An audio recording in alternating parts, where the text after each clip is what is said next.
او بچه من خیلی بگم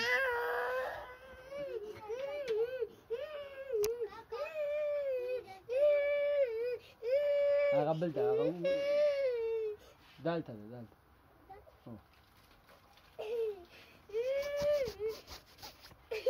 بگی دیگه بگی دست هم هلا بچه ناز مرا زنبور خورده پوندید بچه هلا خیره جور میشه بگی پوندیدگیش بشینه بگی دیگه بگی دست دادم او بگی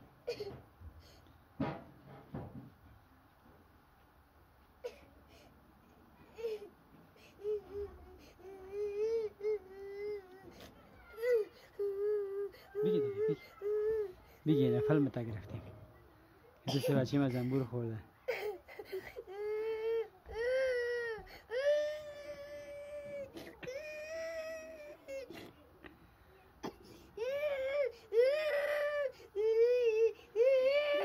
خیره بچه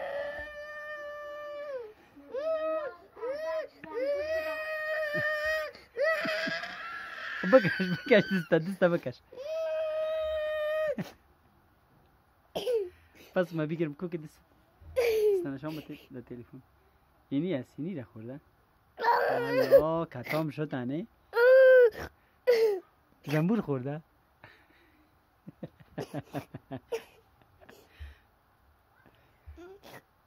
نکشتی زنبوره نه دکت دستمالو بستش میکنم بیا ابوبکر بگی نه گیره تو بگی من دست بچه من بسته کنم که دستمال جور نمیشه دیگه بچه این خوینال باز پسان و حالا خوبوندید باز پسان خوب میشه خب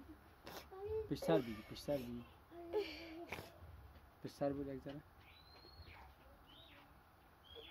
آلسو درد داره خیلی بچه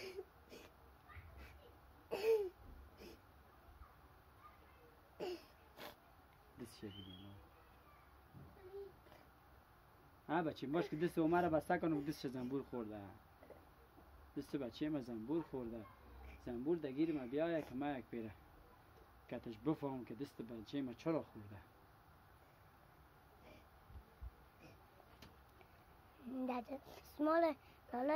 البته دست داده از امو زنبور برامده دست شغوره هم در خانه بود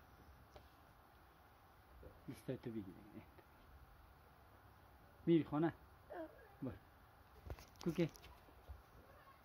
دست ما زنبور خورده